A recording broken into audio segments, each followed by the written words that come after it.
Good morning students. हम लोग पढ़ रहे थे lesson number 11 our mineral resources. तो कल हमने मिनरल्स के बारे में पढ़ा था। मिनरल्स जो नेचर में मिलते हैं, जो रॉक्स में मिलते हैं, और हमने मिनरल्स पढ़े थे। दो तरह के मिनरल्स रहते हैं, मेटालिक मिनरल्स और नॉन मेटालिक मिनरल्स। तो कल हमने मेटालिक मिनरल्स के बारे में स्टडी किया था। आज हम इसी चैप्टर को कंटिन्यू करते हुए नॉन मेटालिक मिनरल्स के बारे में पढ़ेंगे। तो जहाँ पे हमने लेसन छोड़ा था वहीं से कंटिन्यू कर रहे हैं, पेज नंबर 77। आई होप आप सभी अपनी बुक्स के साथ रेडी होंगे। तो पेज नंबर 77 पे देखिए मेरे साथ नॉन मेटालिक मिनरल्स। ओके, चलिए स्टार्ट करते हैं। Let us start. Mica is found in Andhra Pradesh and Telangana, Jharkhand and Rajasthan. तो अब हम कुछ नॉन मेटालिक मिनरल्स की बात करें। हमने पढ़ा था नॉन मेटालिक मिनरल्स कौन से होते हैं। हमने कुछ मिनरल्स पढ़े थे नॉन मेटालिक, मीका है, कोल है। तो हम सबसे पहले मीका की बात कर रहे हैं। मीका कहाँ पे मिलता है? आंध्र प्रदेश में है, तेलंगाना में है, झारखंड और राजस्थान। तो मीका कहाँ कहाँ मिलता है ध्यान रखना है स्टूडेंट्स। ये चीज़ें आपको लर्न होनी चाहिए, ध्यान रखना है। मीका कौन कौन सी जगह में इंडिया में मिलता है? आंध्र प्रदेश, तेलंगाना, झारखंड और राजस्थान। इसके बाद कोल की बात करेंगे। Coal is found deep inside the earth. It is dark brown और black in colour. It is used mainly as a fuel for running factories and trains. It is also used for cooking and generating electricity. अब दूसरा जो important non metallic mineral की बात करें वो है कोल। कोल बहुत ही इम्पोर्टेंट है, आप सब जानते हैं। कोयला आप सब ने देखा होगा वो कितने काम आता है। वो कैसा होता है? डार्क ब्राउन या ब्लैक कलर का। आप सब ने देखा हुआ है, डार्क ब्राउन या ब्लैक कलर में होता है और फ्यूल की तरह, ईंधन की तरह, फ्यूल की तरह उसे हम यूज़ करते हैं। अलग अलग फैक्ट्रीज़ में यूज़ होता है फ्यूल की तरह, ट्रेन्स में भी एज अ फ्यूल यूज़ होता है। इसके अलावा कुकिंग में हम इसको यूज़ करते हैं और इलेक्ट्रिसिटी जनरेट करने के लिए भी इसका यूज़ किया जाता है। अब हम देखेंगे ये कहाँ पे मिलता है। The main coal mining areas are in Jharkhand, West Bengal and Madhya Pradesh. Coal mines at Jharia, Raniganj, Dhanbad, Bokaro and Korba are very important to our country as most of our coal comes from these mines. जो coal mining area हैं, जिन states में coal mines हैं वो हैं झारखंड, वेस्ट बंगाल और मध्य प्रदेश। झारखंड, वेस्ट बंगाल और मध्य प्रदेश। और जो इम्पोर्टेंट माइंस है, कोल माइंस जहाँ हैं, वो पर्टिकुलरली जो सिटीज़ के नाम है, जैसे झरिया, रानीगंज, धनबाद, बोकारो और कोरबा। यहाँ पर जो कोल माइंस है वो बहुत ही इम्पोर्टेंट है। मोस्ट ऑफ द कोल इन्हीं माइन से आता है। अब नेक्स्ट हम बात करेंगे मिनरल ऑयल की। Mineral oil is a dark and thick liquid. बहुत ही डार्क, गहरे कलर का और बहुत ही मोटा सा, थिक सा लिक्विड होता है। It is also found deep inside the अर्थ। ये भी हमें कहाँ मिलेगा? अर्थ के नीचे, बहुत नीचे खुदाई करके ये मिनरल ऑयल निकाला जाता है। मिनरल ऑयल और crude oil is refined to make petrol, diesel, kerosene and cooking gas. ये मिनरल ऑयल अर्थ में से निकाला जाता है, बहुत नीचे से, गहराई से निकाला जाता है और फिर इस मिनरल ऑयल को रिफाइन किया जाता है। रिफाइन करके इसमें से पेट्रोल बनता है, डीजल बनता है, केरोसिन बनता है, कुकिंग गैस बनती हैं।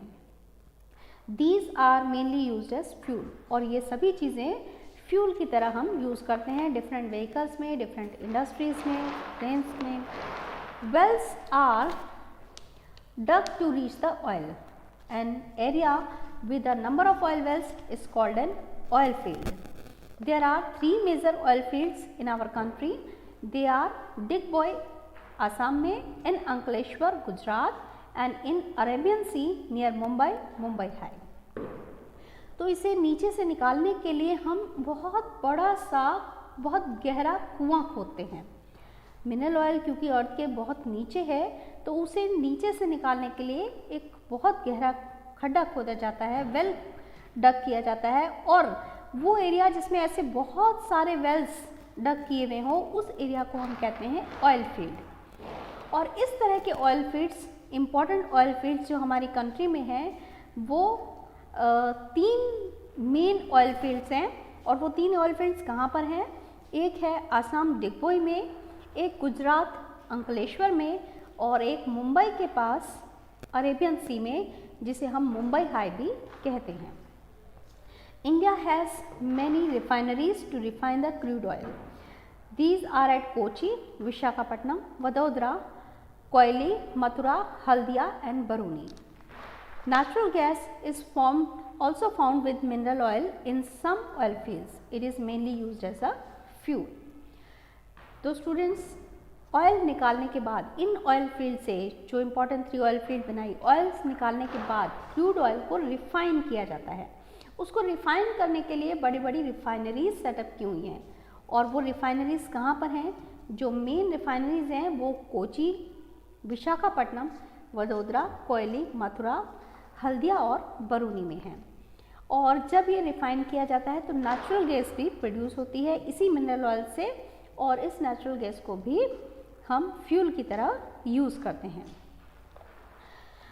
एक और इम्पॉर्टेंट चीज़ स्टूडेंट्स नोट करना, India is the largest producer of mica in the world. World में मीका का लार्जेस्ट प्रोड्यूसर है इंडिया, सबसे ज़्यादा मीका इंडिया में प्रोड्यूस होता है। तो ये थे नॉन मेटालिक मिनरल्स। अब लास्ट में हम एक और टॉपिक को पढ़ेंगे, वो है नीड टू प्रिजर्व मिनरल्स। ये जो हमारे मेटालिक और नॉन मेटालिक मिनरल है, इन्हें हमें प्रिजर्व करके रखने की ज़रूरत है, यानी हमें इन्हें संभाल के रखने की ज़रूरत है। क्यों ज़रूरत है, उसी चीज़ को हम यहाँ पढ़ने वाले हैं। Mineral resources are very precious to us, they take millions of years to form. We should try to replace coal and petroleum wherever possible with other sources of energy like the sun, wind and biogas. तो student, सबसे पहली बात तो ये बहुत ही precious है। Precious यानी कीमती, वैल्यूएबल है। क्यों कीमती है? इसको हम बहुत सारे काम में यूज़ करते हैं, ये हमारे लिए बहुत ही यूज़फुल है। ये एज अ फ्यूल बहुत सारी जगहों पे यूज़ करते हैं, इंडस्ट्रीज़ में, ट्रेन्स में, ट्रांसपोर्ट में, तो ये बहुत सी जगह यूज़ होता है और बहुत ही कीमती हैं। और दूसरा जो इम्पॉर्टेंट पॉइंट है वो ये है कि इन्हें बनने में बहुत साल लग जाते हैं, millions of years. We can't make in 1 or 2 year, these takes millions of year. अगर ये ख़त्म हो जाते हैं तो दोबारा इन्हें बनने में मिलियंस ऑफ ईयर्स लग जाएंगे। तो अगर ये ख़त्म हो गए तो हम तब तक किस चीज़ से काम चलाएंगे? तो ये बहुत ही ज़रूरी है कि हम इनको संभाल के जहाँ पे ज़रूरत हो वहीं पर इनका यूज़ किया जाए। और एक और चीज़ जो हम कर सकते हैं, कोल और पेट्रोलियम की जगह जहाँ तक हो सके हमें दूसरे एनर्जी सोर्सेज का यूज़ करना चाहिए, जैसे कि सन एनर्जी है, विंड एनर्जी है, बायोगैस है, जो रेडिली अवेलेबल है नेचर में। We must remember that mineral resources once used are lost forever. तो ये बहुत ही इंपॉर्टेंट बात हमें याद रखनी है। अगर एक बार ये यूज़ हो गए, एक बार ये ख़त्म हो गए तो ये हमेशा के लिए ख़त्म हो जाएंगे। फिर जब तक ये बनेंगे तब तक हमारे पास कुछ नहीं होगा। On the other hand, sun, wind and water are sources of energy which are available forever. और जबकि जो हमारे सन एनर्जी है, विंड एनर्जी है, ये ऐसे सोर्सेज हैं, एनर्जी रिसोर्सेज ऐसे हैं जो हर समय हमारे पास अवेलेबल है इन द नेचर। तो जहाँ तक हो सके हमें कोल, पेट्रोलियम को इन एनर्जी रिसोर्सेज से रिप्लेस करना चाहिए। तो this was your lesson number 11 our mineral resources. इसके साथ ही हमारा ये लेसन ख़त्म होता है।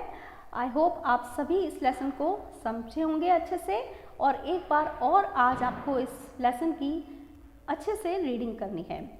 कल हम हमारी क्लास में बुक एक्सरसाइजेज इस लेसन की करेंगे। Till then, good bye.